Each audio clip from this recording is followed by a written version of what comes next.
سلام، وقت بخیر. با تحلیل هفتگی بازارهای مالی خدمتتون هستیم. خب این هفته بسیار در واقع پر اخباری هست، اخبارهایی که با رنگ قرمز توی فارکس فکتوری نشون داده میشن. خبرهای های ایمپکت هستن که روی روند چارت های مالی تأثیر گذار هستن و گاهن باعث تغییر روند میشن و اخبارها در واقع به دو نوع تقسیم بندی میشن. اخبارها یا درایور هستن یا های ایمپکت که حالا باعث تغییر روند میشن. ما روز دوشنبه یک در واقع خبر روی دلار داشتیم و امروز که سه شنبه است اخبار CPI روی یورو داریم و جاب اوپنینگ رو روی در واقع دلار داریم. امروز برای روز چهارشنبه ما سه تا خبر و سخنرانی ریاست بانک مرکزی آمریکا رو روی دلار داریم. پیشنهاد میکنم اگر که در واقع به معامله میپردازین سعی کنید با حجم کمتر و بعد از حداقل منتشر شدن اخباری که توسط بانک مرکزی آمریکا اعلام میشه ترید کنید، چرا که در واقع امروز و فردا احتمال این هستش که مارکت وارد یک رنج زدن قیمتی بشه و بعد از انتشار اخبار حرکت در واقع اصلی خودش رو آغاز کنه. خب روز دوشنبه ما در واقع یه پرج داشتیم، یک در واقع شکار سقف قبلی رو داشتیم توی این ناحیه که در واقع قیمت به این نقطه رسید. الان انتظارمون این هستش که از همین ناحیه امروز با توجه به اخبار پیش رو روی در واقع شاخص دلار هستیم.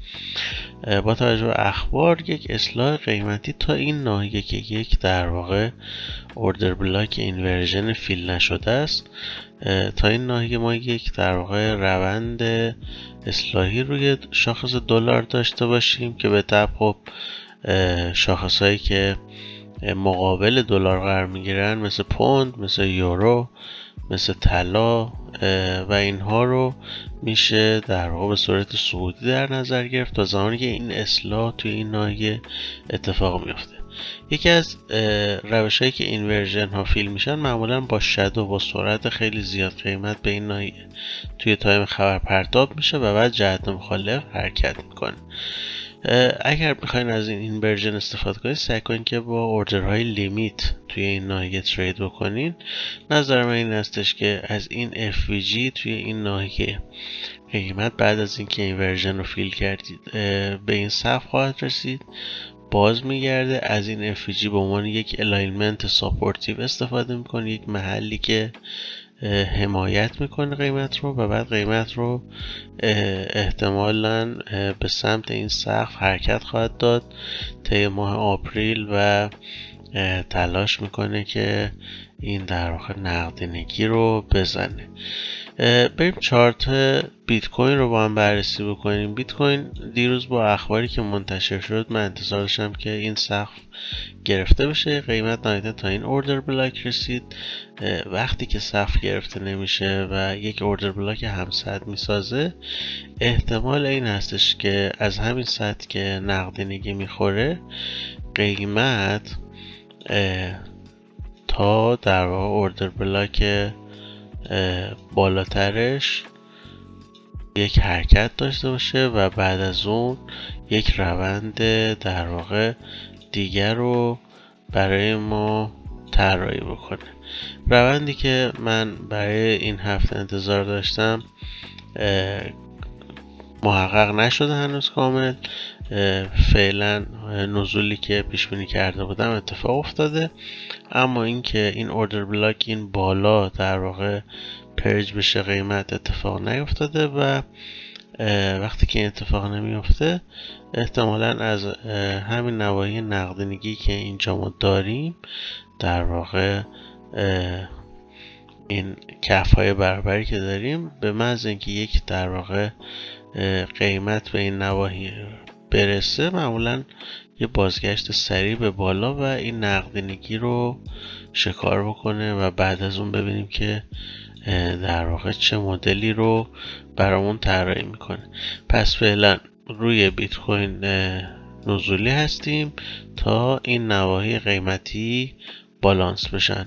حداقل من انتظارم این هستش که قیمت خودش رو تا این ناحیه یا تا این ناحیه که با خطشین براتون مشخص شده برسونه و بعد از اون یک حرکت صعودی احتمالاً تا بالای خود این در واقع رنج باکس داشته باشیم، چرا که همیشه قیمت دو جهت رنج باکس رو ترید میکنه. یعنی یک بار اگر پایین رنج باکس ترید میشه قیمت بعد بالاش رو در واقع بالانس میکنه و چون هفته هستش که اخبار های پک زیاد داریم احتمال اینکه کندل هفتگیمون روی بیت کوین به صورت دوجی بسته بشه به این شکل که در واقع قیمت باز میشه، یه بالا یه پایین یه بازگشت و بعد همون جایی که هفته شروع شده بسته میشه. احتمال این رو میدیم که پایان هفته قیمت بخواد برگرده سر جای خودش. پس صبر میکنیم تا در واقع اخبار های پک منتشر بشه و اگر که میخواین ترید کنین بیت کوین رو سعی کنین در تایم آسیا یا لندن در واقع تریدش کنین و در تایم سشن نیویورک سعی کنین که از مارکت بیت کوین فاصله بگیرین، چرا که به احتمال زیاد ممکن استاپ لاس شما زده بشه. خب ما چارت طلا رو هم با هم بررسی بکنیم. چارت طلا این هفته، من تایم رو 1 ساعته کنم.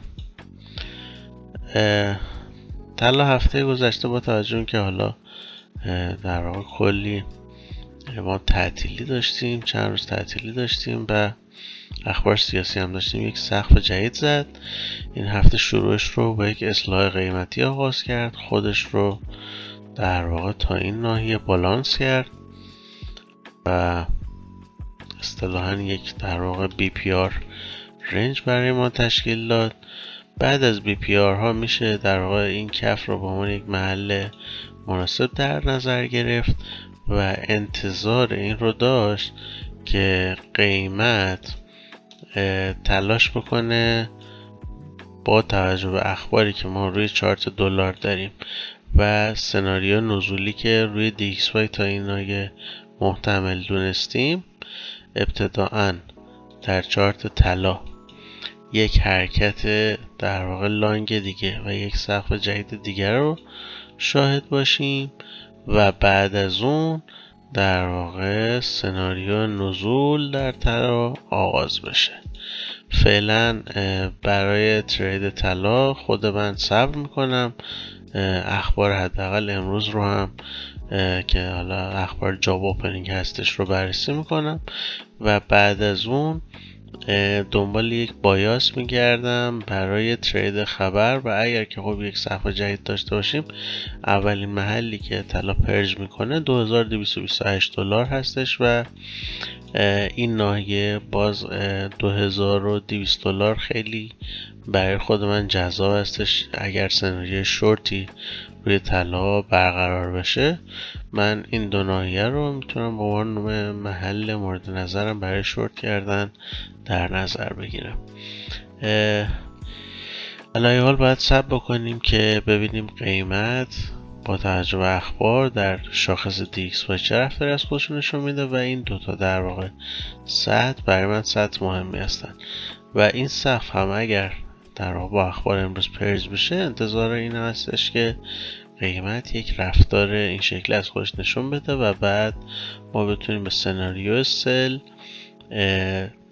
در واقع این هفته فکر کنیم. امیدوارم که این در واقع تحلیل ها مورد اصولتون قرار گرفته باشه و بتونین در ترید هاتون ازشون استفاده کنید. ممنون از توجهتون.